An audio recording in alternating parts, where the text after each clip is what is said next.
Hey everyone, Mr. Devil here, Kenny Danico, three-time Stanley Cup champion of the New Jersey Devils, and you're listening to the Uncle Puckers New Jersey Devils podcast. Let's go Devils! So, what's up, guys? We are the Uncle Puckers. I'm Chris with Tim and Bob. This fine Sunday afternoon, the Sunday in between the giant Super Bowl, but at least, or do we have to just call it the big game? We're nobody, right? We can still call it the Super Bowl. But at least we have our Devils to keep us, engaged and happy throughout this week without football. No, I think you mean we have a day off from the Devils games. Is that perhaps what you meant? Are you kind of where I am right now? Like, I don't even want to watch anymore. I do want to not want to watch, but I still watch. And I'm still like, no, this can be done. And then I looked at the standings today, because that I obviously have not. Last time I probably looked at the standings when I came on the show and said, I'm going to be back to happy homer. Like, this is going to work out. And then I just saw today we're like 9 points out of the last wild card spot. Fuck me. Wild card spot. Yeah, this is like, I don't know how we got here. And it's pretty sad. Tim, thoughts? Yeah, I mean, this team stinks. I've been spending my day today because there's no sports on and it's so cold outside that I decided to clean my house a lot. It's a little overdue. So I've been wrestling with dog hair my entire fucking day. And it sucks. So, and I just took a shower, and because the Devils are so bad, my eyes are kind of bright red. You tried to wash them after the game. Literally needed to wash my eyes out after watching that shit. It's just it's so consistently disappointing. It's and I don't know why that stupid little part of me just gets that little glimmer of hope, oh, they finally turn a corner, and then nope, they just fucking throw up an absolute fucking dud.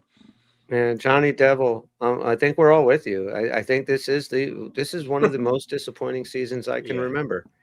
It has to be, because you're not basing that comment off of they were a good team and they bounced in the first round when they quote unquote should have went further, or they were really truly a contender and they didn't win the Stanley Cup. This was just high expectations on a regular season that should have been in the high points and a decent playoff spot, and we're not even close to it. That's why when I'm looked at it, I'm like 9 points from the last wild card spot. I would have thought 9 points from the top in the league.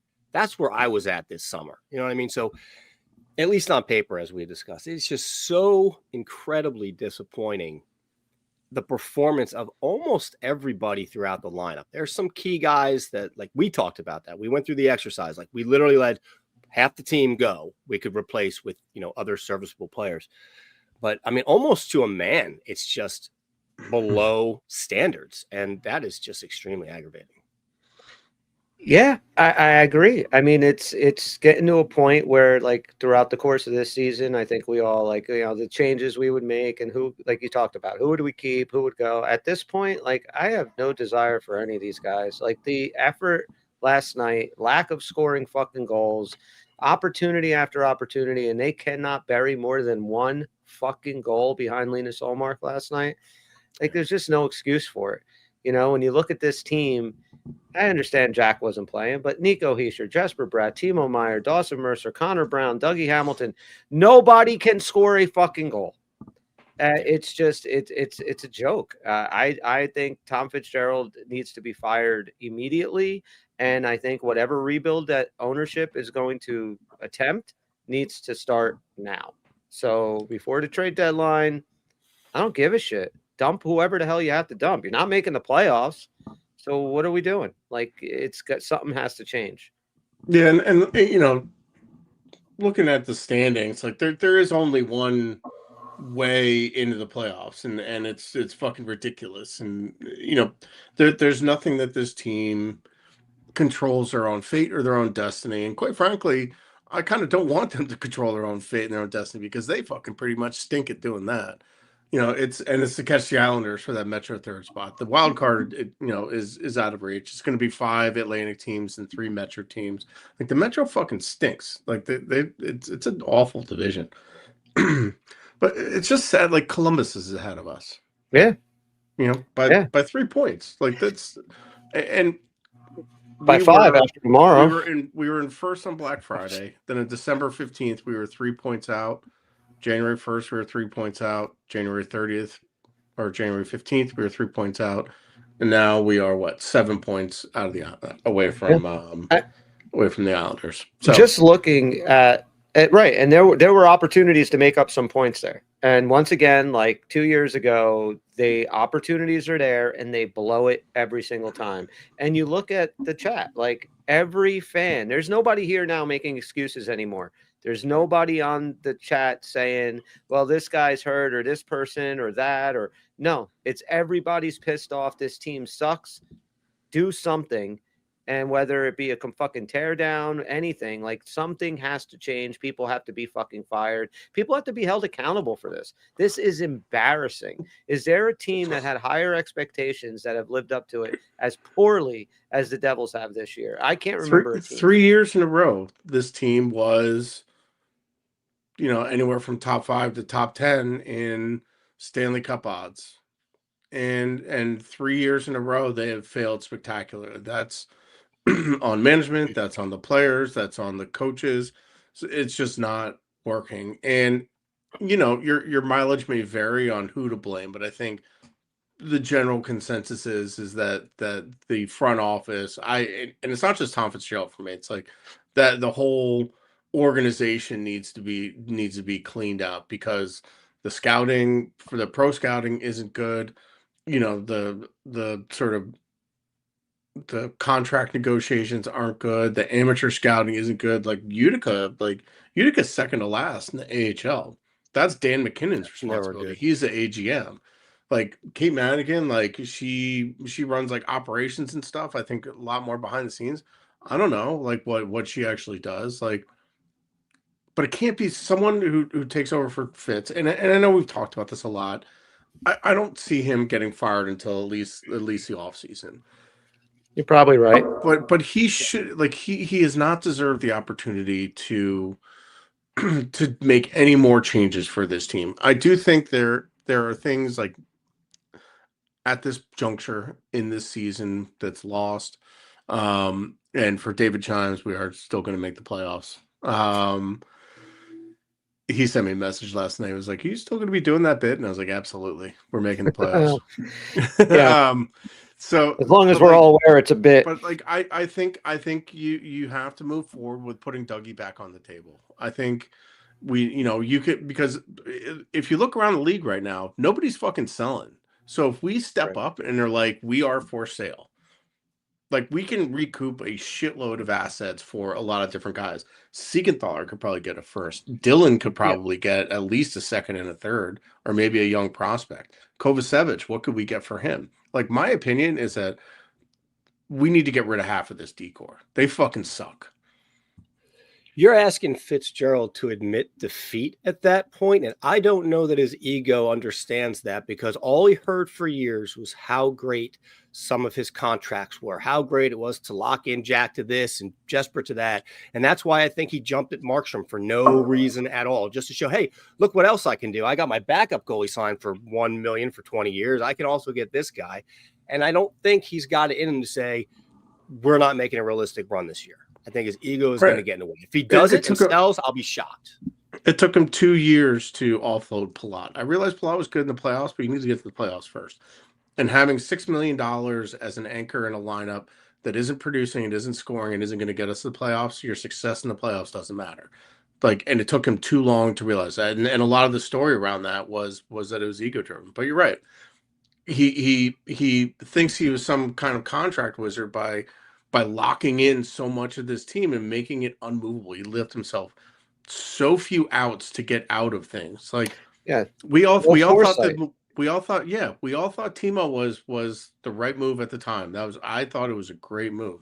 It clearly hasn't worked, but he is locked in for so long at such a high cap hit at $8.8 million. Like, you can't get out of that. No. And now we might have to sell low on Brad because of his season. If he decides to waive his no trade clause, we would be selling low on Luke and Jack. Like, we would be selling low on everybody, and that is just an awful way to do business. It's so frustrating. But like back to the decor for a second, there are 2 plays in the game last night that are emblematic of one of the biggest problems this team has, and that's an inability of the decor to fucking pass the puck. And it Yeah. happens over and over and over again. There was one, I think it was like middle of the first period.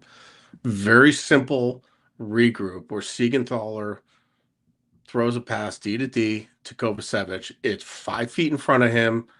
One of the Ottawa forwards comes, picks it up, and they're pinned in the zone for 2 minutes. Yep. 2 minutes later, Dougie hits Pesci along the boards, has a clear lane. Pesci just fumbles the puck. Pesci had a They rough intercept game it. last night, They man. intercept it, and they're back in the zone and pin us in the zone again. And I was just like, this is exactly the problem with this team. Like, it's just we have these grenade launchers on D, and our forwards can't fucking catch the pass. We play too slow. It's so fucking frustrating. Like last night, sitting behind our own net for what, a minute and a half between 2 different instances, waiting for our forwards to run their routes, and then they don't pass to them. Then they just throw a fucking bomb up the boards for no fucking reason to no one. It's like there's no rhyme or reason to any of this system shit that Keefe is running. I blame Keefe, I blame the players, I blame Fitzgerald. Everybody has to go. And our owners in the fucking Epstein files. Bob?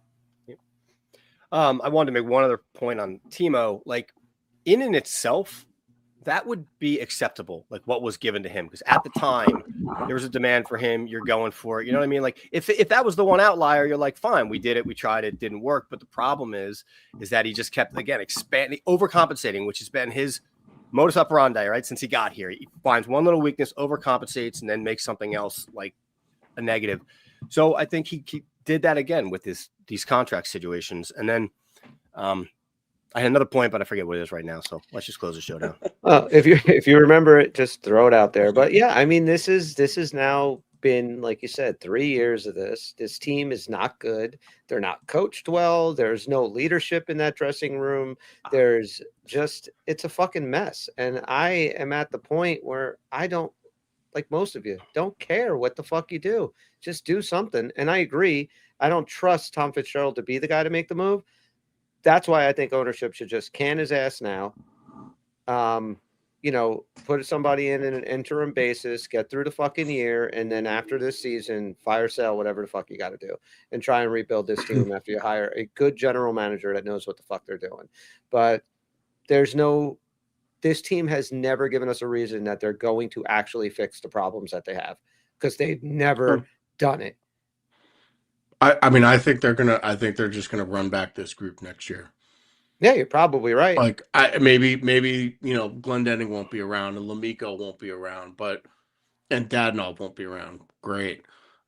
Like I still think we do have good players. I just think, it's very square peg round hole with the systems that Keeps trying to run, the way our decor passes the puck, and with how Timo isn't working out. So, it goes back to, I think we need to try and move on from one of either Timo or Bratt and half the decor and get an entire new fourth line.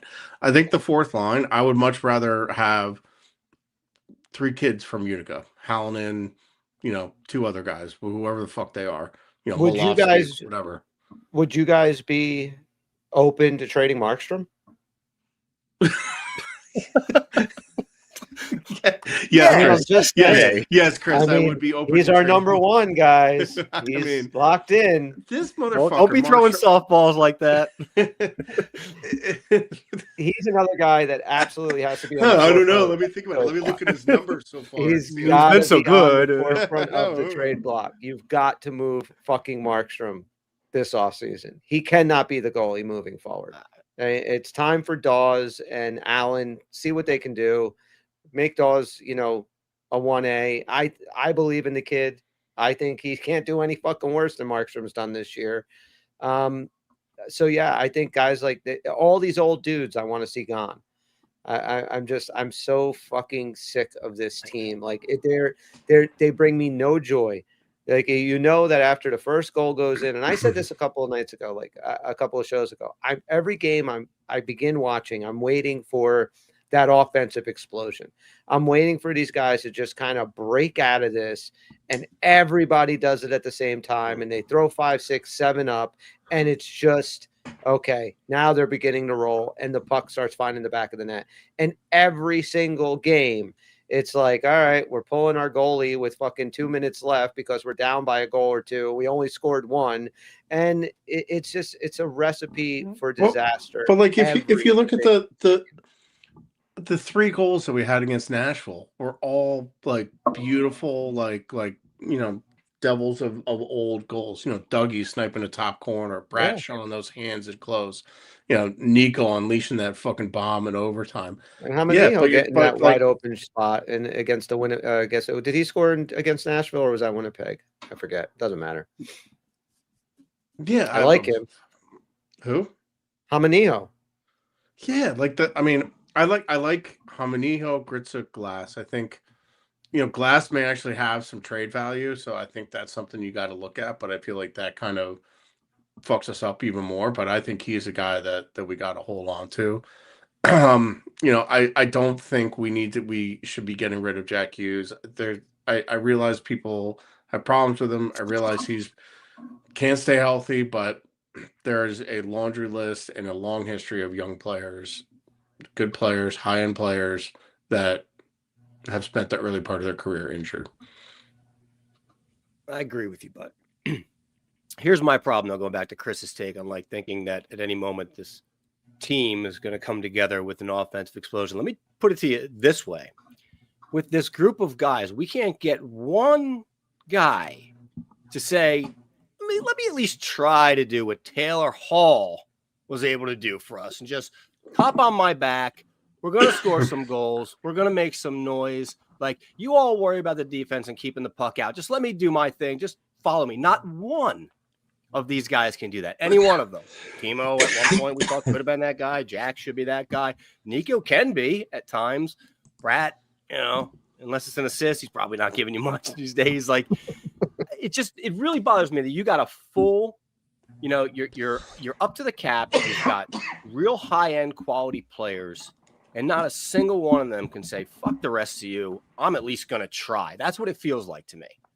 Like, if you take Taylor Hall out of that team's nowhere near the playoffs. He literally single-handedly did that. So at least show me you're willing to try to be that person. And I don't see that on any one of these teams. And there's anybody. No fight. Like, there's just no fight. They're so soft, and they're just a bunch of fucking pussies, man. And it's so frustrating to watch. Like, at least beat somebody's ass, if you're losing in a game. At least show some fucking emotion. It's just the same shit over and over again. And it's like 3 fucking years, 3 different coaches. Like, this Can I just address something that these guys are talking about? I'm not comparing Jack to Crosby, the player. I am saying that the amount of time that Crosby was injured early in his career is very similar to the amount of time that Jack Hughes has been injured early in his career. Crosby's a better player, but Crosby, bigger player. Bigger player. He's a better player. His team around him was better. And they won cups. His goaltending was better. His defense was better. Crosby's a better player. I get that. What I'm saying is there are a lot of young players that have had significant injury issues early in their career that have then gone on to long careers. Crosby's concussion issues, like, people thought his career was going to get cut short because of his concussion issues early in his career, and he got through it. And I just don't think you sell a 24-year-old with the talent level that Jack Hughes has. Especially now. I 1,000% agree. I do think the 2 untouchables are Nico and Jack. I believe that. But Jack Hughes, as much as we like him on this show and as much as we talk him up, and we're not Jack haters, and there's plenty of other podcasts and shit that you can watch so people bash on Jack, but he has to show a lot to this fan base, I think, moving forward. Like, I think that a dude who has all that skill and yet a fan base that is just so fed up with him and so fed up with the immaturity, with the fucking lack of staying healthy. Like, there's nothing worse than watching this team play last night, and we have 2 big contracts for these Hughes boys, and neither of them are on the fucking ice. Like, there needs to be some type of change, whether that is insulate him with some bigger players. He needs to maybe spend an off season, in a gym as opposed to rehabbing shoulder surgery, shit like that. But I do think that there's a lot of ill will that Jack has kind of built up among the fan base that I think is going to take a little while for him. And he could do it if he comes back from the Olympics with a rocket up his ass and he goes on a fucking, spree. And like you said, Bobby, I don't think that there's anybody other than Jack that on this team lineup right now that has the potential to put the team on his back and say, follow me. I don't think there's another guy but Jack. It kind of has to be him or it's going to be nobody. And if he's not on the fucking ice, it's not going to be him. Right. And to your point about him kind of owning up and being the person, that was supposed to be this year. Like, that is why the frustration level has gotten even higher. That's why a few weeks ago we did most disappointing. And yeah, it's obvious, like, you were Markstrom or whatever. Sure, I get it. Like, level of play was horrible. And I picked Jack. I said, because this team needed a fully healthy, committed Jack the entire year, and you fucked around with a steak knife and like kind of, he didn't derail the whole thing single-handedly. I'm not saying that. And I do want to keep him like as long as possible, but that's where he's supposed to be now. And I feel like we just kind of keep like, oh, these are our kids and they're getting older. No, we're in prime now. We're wasting years, like literally wasting. And we're not wasting years making it to the second round or the third round. We're wasting years by possibly not even making the playoffs. And if we do, just getting bounced immediately. So this is a whole different story. Like this, something needs to change big time. Well, I'm curious, like where they are now, 7 points out of the third spot and 9 points out of the second wild card spot. It's a huge uphill climb because it's not just the Islanders are 7 points above us. It's the Islanders are 7 points above us, and there's a handful of teams in the middle, which makes it pretty much impossible, I think. You really can maybe lose 4 or 5 games the rest of the season to actually have a viable chance of taking that spot. They're probably going to lose the next 4 or 5 in a row at this point. So with everything bad that's happened, with the one stupid move to get rid of Palat, which I'm fine, you dumped the contract. Sipelkov has done nothing for me. I haven't seen enough of him, but like, I get it. It was a contract dump. But do you think, and we've seen Tom Fitzgerald not make any moves because he realizes that this team isn't going anywhere and it's not worth it. We saw it 2 years ago where they didn't make the playoffs, so we needed goaltending. He didn't do shit. On the trade deadline, he got Allen and he got, oh my God, who was the other guy? Yes. Kakkonen.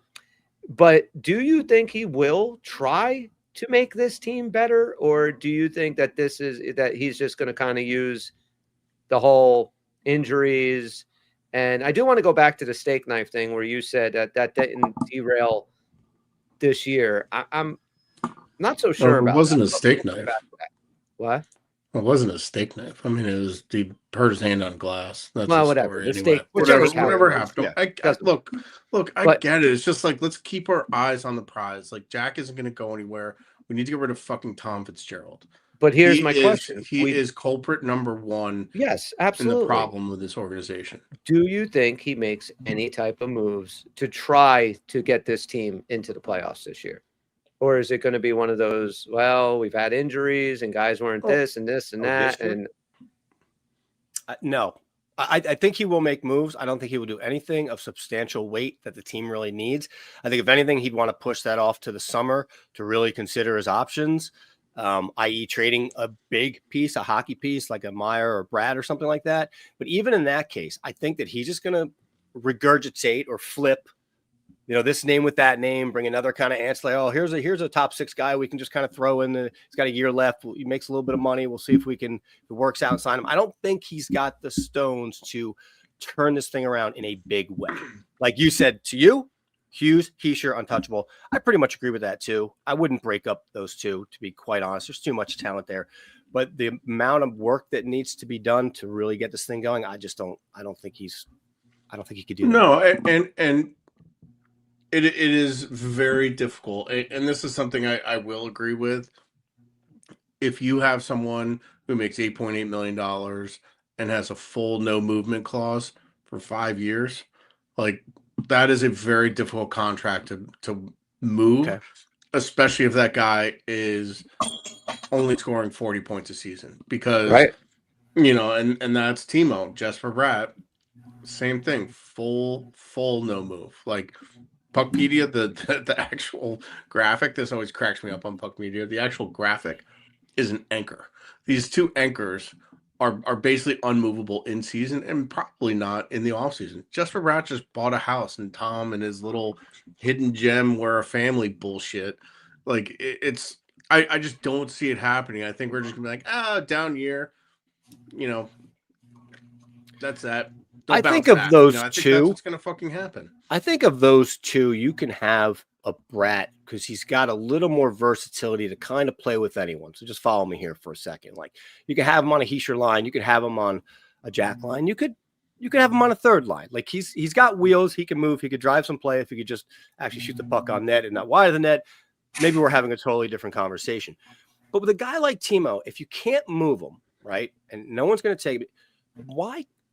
Let's try something else, right? Like, let's go deep dish analytics here and find out who the fuck he needs next to him to get him going more.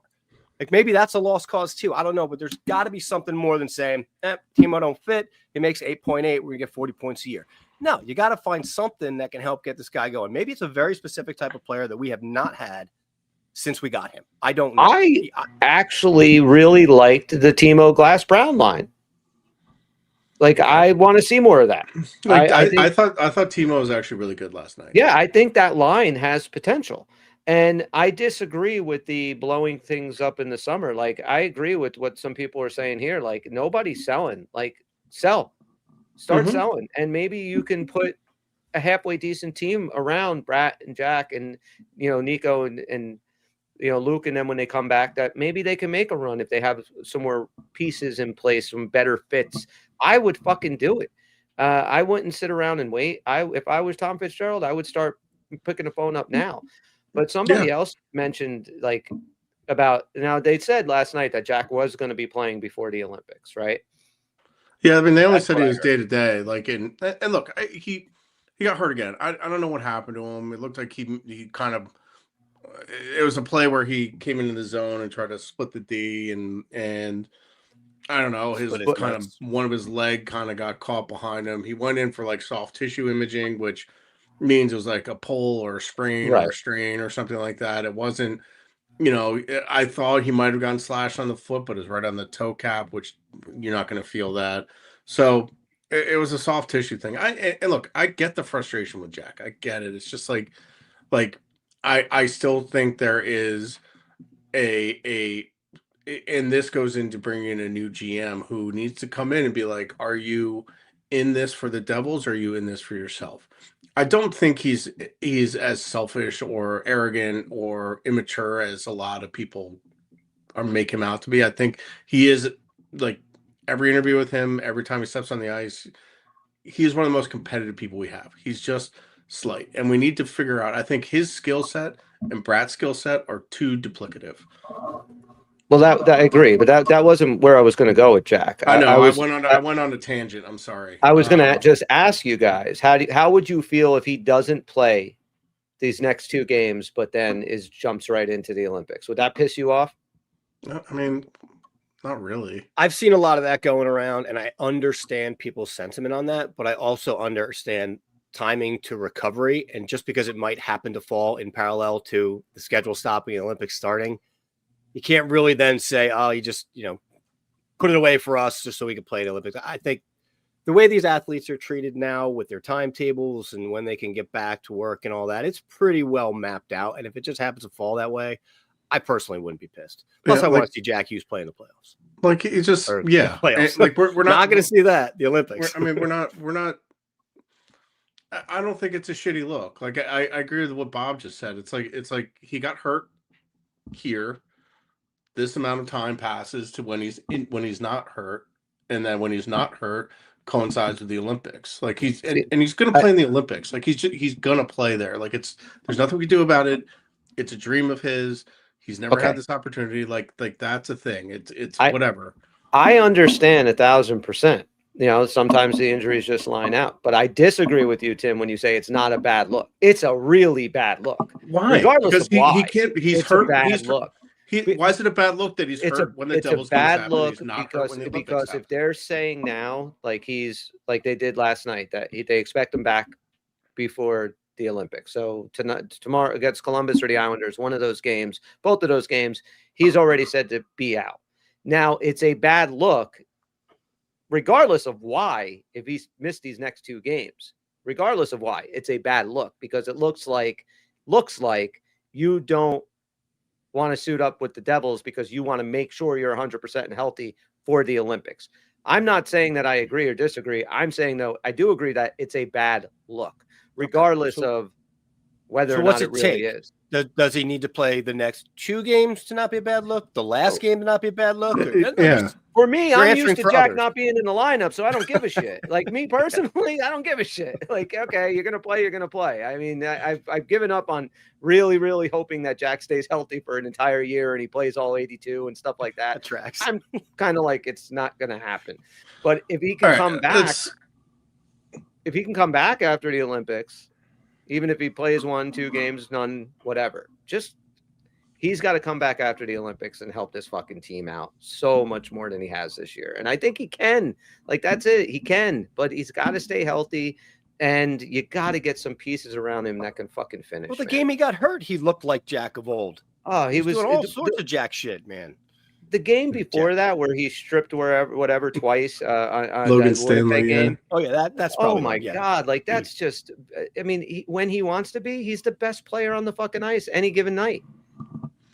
I don't know if it's necessarily a wannabe, and honestly, like having played for a long time, like sometimes like you're just kind of like you not that you're not feeling it. It's just like it's shit's just not working. Like it's a very weird feeling where you're like, I don't understand why this puck keeps slipping off my stick. I don't understand why suddenly I can hit the net one day and can't hit the net the other day. It's a very weird game in and game out, and that's the frustration with this team is that and that's one of the hardest things about being a pro is being able to bring that consistently. What this team doesn't have, and I heard this talking about, there's actually a scout talking about youth hockey players, and it's like every single high-end elite youth hockey player that's going to go somewhere, go to college or go to junior A or even on a path to the pros, they all have an A game. They're better than everybody else. They have extraordinary talent. They're dangling through everybody. They're better than everybody else. That's their A game. What a lot of them don't have or need to develop, and this is what scouts look for a lot, is a B game, where maybe you're not feeling it that night. Maybe you're not playing your best.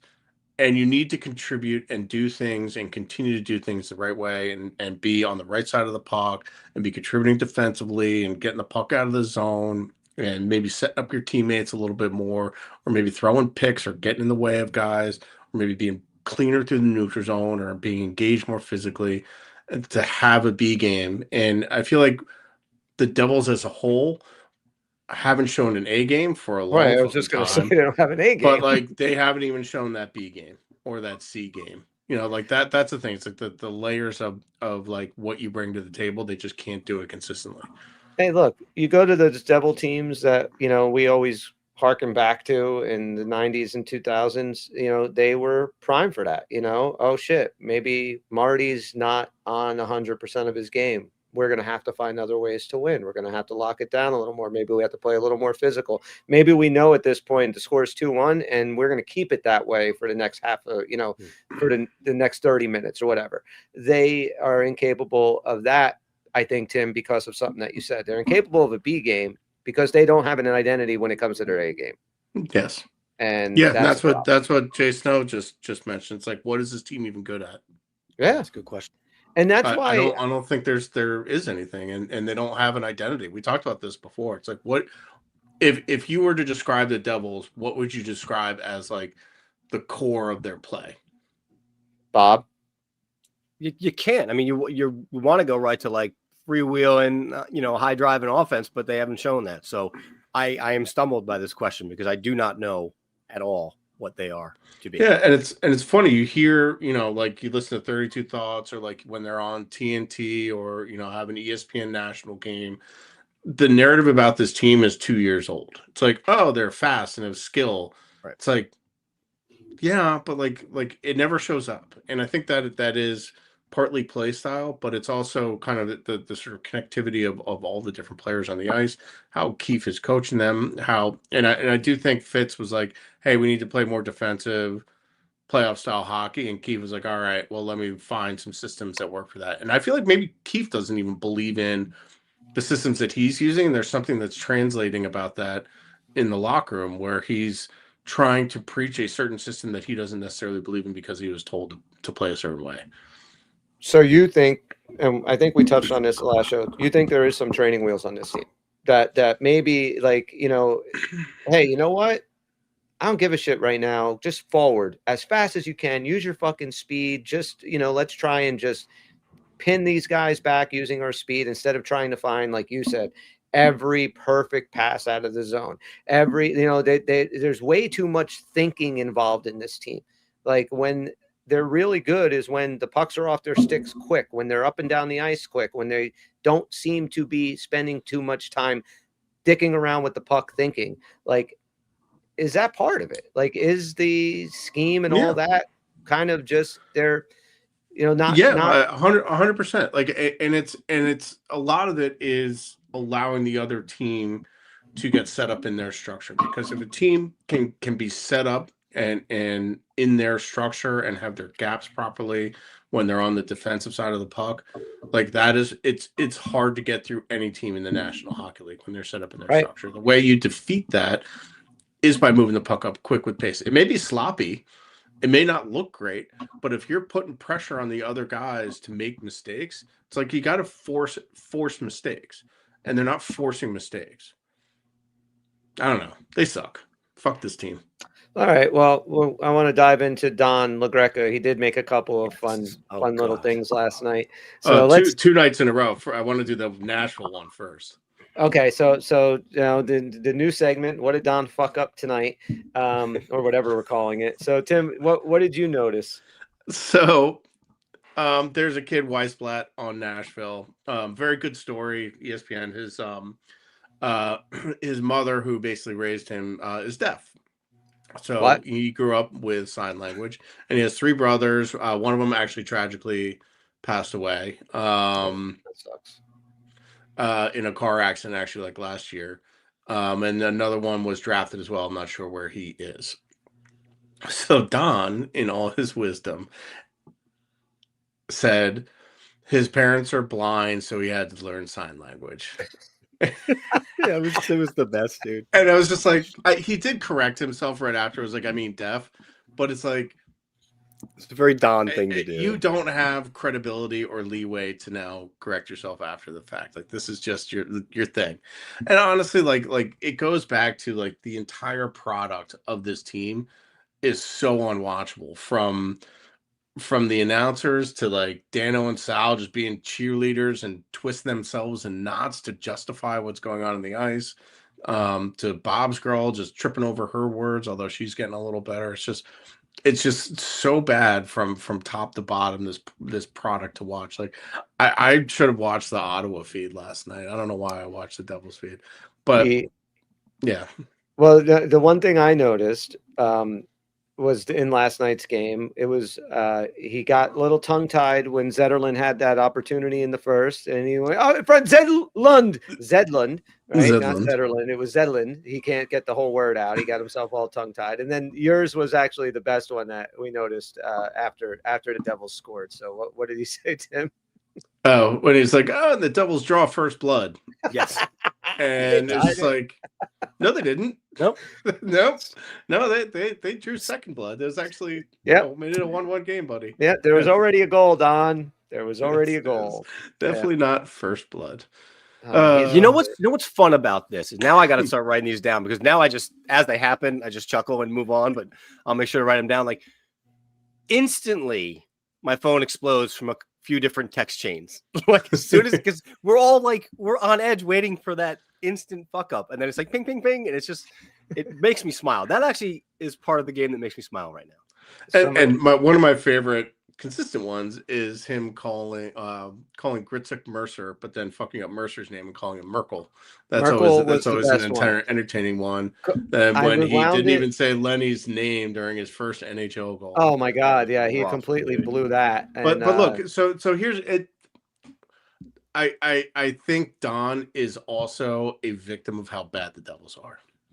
Because if the Devils were winning and doing well, I think we would be like, oh, it's just his fun little. Oh, we're still calling this shit out, dude. No way. I think if the Devils were killing people and were like first, second in the division, we'd overlook this a lot more. Maybe it's kind of fun to fucking. It's a hypothetical. Yes. I mean, there's just like to me, there are a few non-negotiables when it comes to being a play-by-play guy. And if you are a play-by-play guy especially in hockey, like it's hard. I get it. There are a lot of guys and there are a lot of names that are hard to pronounce. You should, though, at least 100% have locked down your 20 dudes, right? That should not be a question, especially 50-something games into the season. You should know that number 91 is not Merkel, it's Mercer. You should be able to pronounce Gritzuk's name. You should be able to do all these things. The second thing is know who the fuck it is that you're calling for. In other words, don't call us the New York Rangers. Like, there are a lot of things, non-negotiables. Like, I get that he makes stupid mistakes because he gets flummoxed because his brain doesn't work as fast as his mouth, or maybe his mouth doesn't work as fast as his brain, and he can't get it out. But when you are doing these things, like calling us the Rangers or mispronouncing guys after 50-something games of doing this that are on your roster, that to me is a non-negotiable. The guy's fucking garbage. Is what the funniest thing is, he gets the other teams' names right a lot more than the Devils. Like, there's a guy on Dallas who's like this their third line center.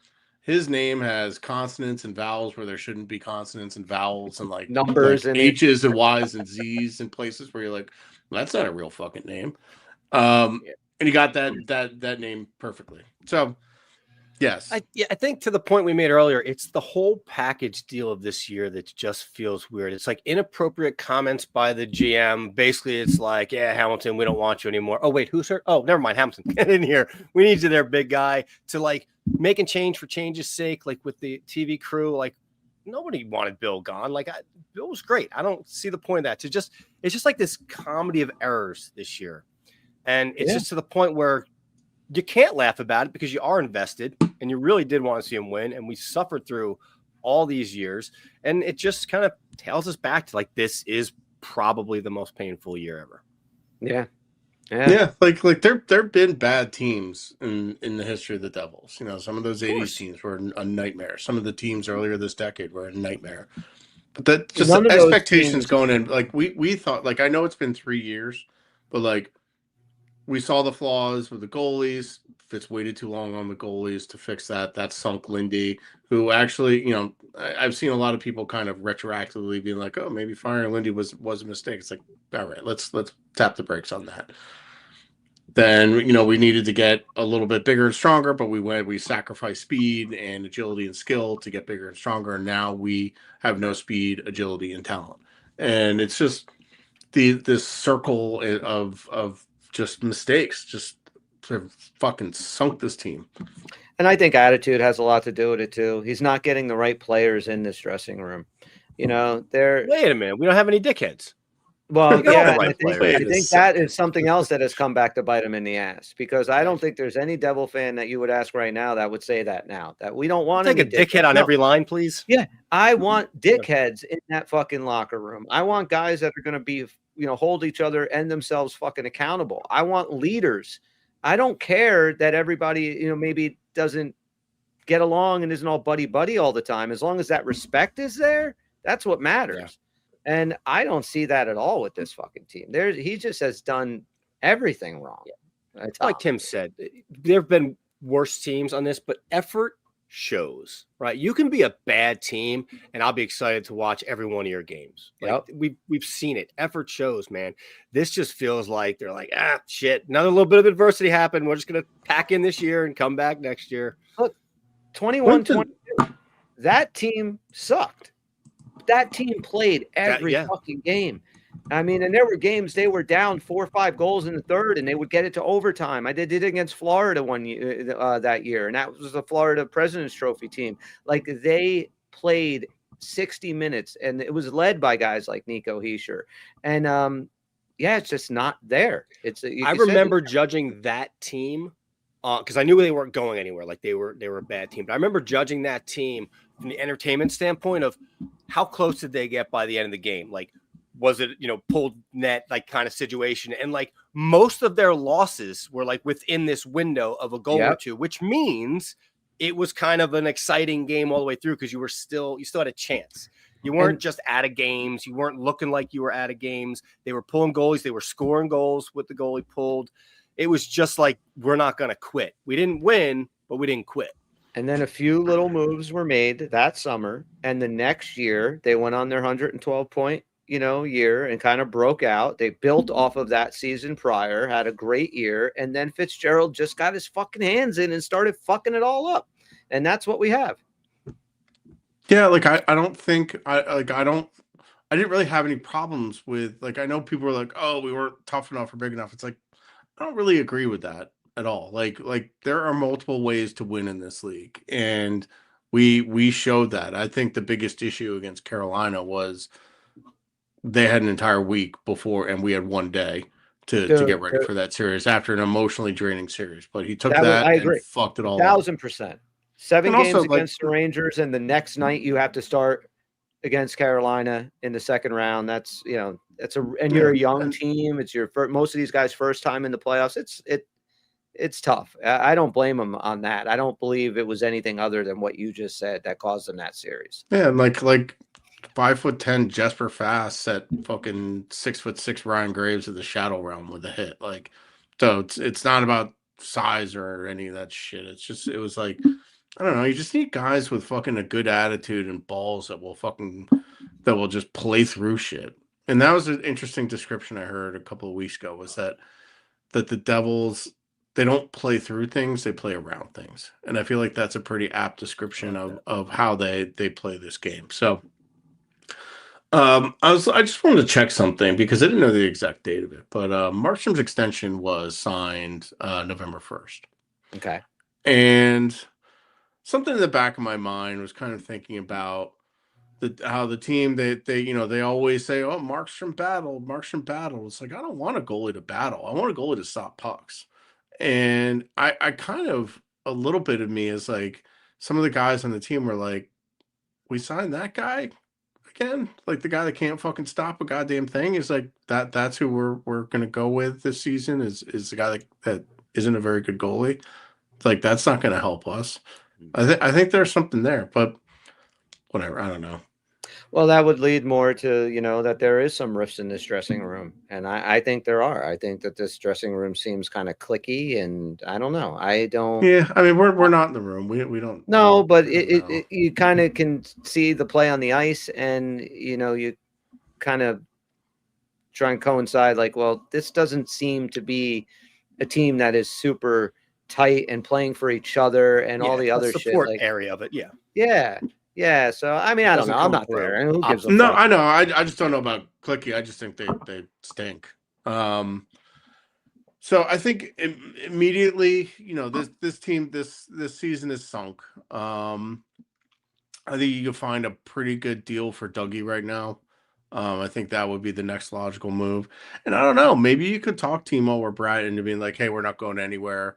We're probably going to retool. How would you like to be sent to a contender? There may be that type of conversation available. You have to have those conversations because otherwise you can't go into, if you're Tom Fitzgerald, you can't go into negotiations without at least knowing it's a possibility. If the right team comes, like Brad, would you say no to the Avalanche right now? As an example, you know what I mean? Like, those types of situations, those types of conversations have to at least be had. Hang on, I want to read something that Arthur Staple posted, which I thought was actually a pretty good assessment.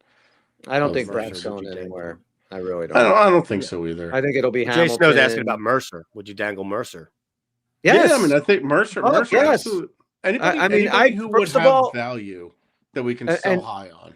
Yes, and I think Merkel has played a lot better than Mercer. So I have no problem getting rid of Mercer as long as Merkel can step in and do the job.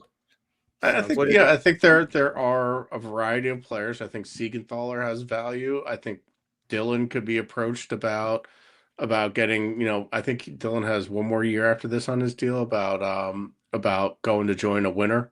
Because he could thrive in a third pairing role. You could even keep some of his salary. So here's what Arthur Staple said, who I like. He's part of the Tri-State pod. I don't know if you guys listen to that at all, with Johnny Lazarus and Mike Rupp. It's actually a good show.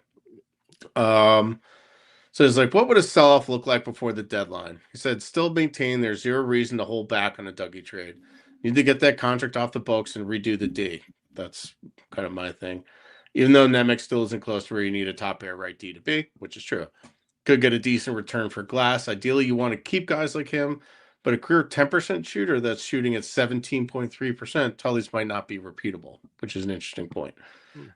Same with Siegenthaler, who has only a 10-team no trade, and you may want to see if Dylan waived his NTC to go chase a cup. Dylan, Siegenthaler, they all have no trade clauses. Keep that in mind.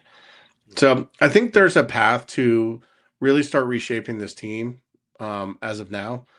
But like something, the fact that nothing has been changed and they made 2 trades this year. One was McDermott for McEwen, and one was unloading Palat for Siplikov.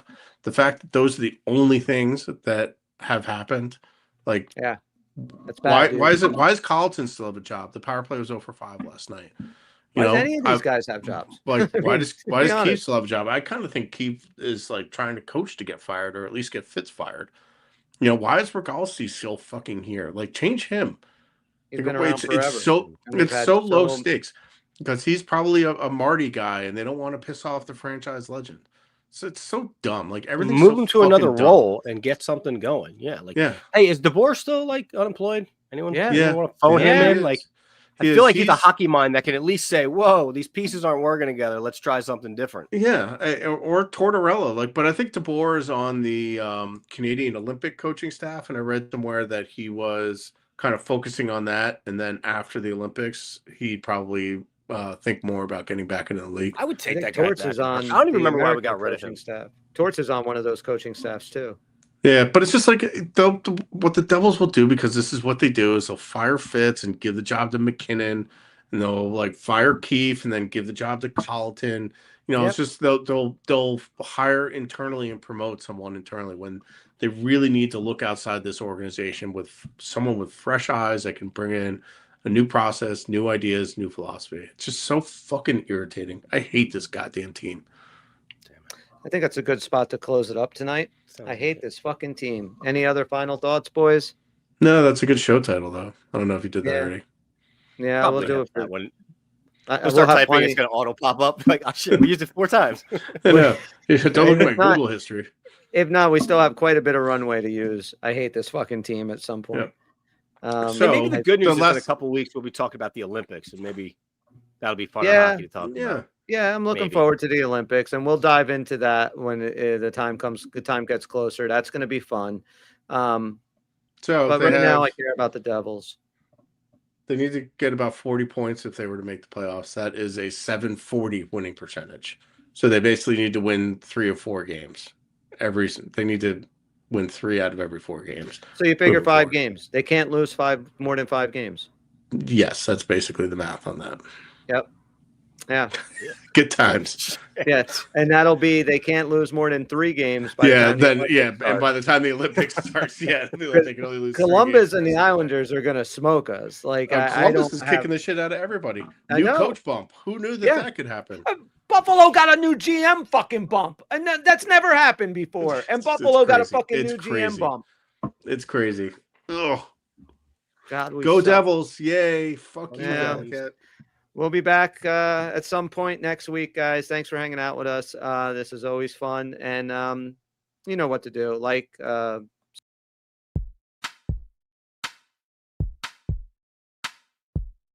it's over, Johnny. It's over. That was abrupt. No, I hit it too early. I didn't mean to.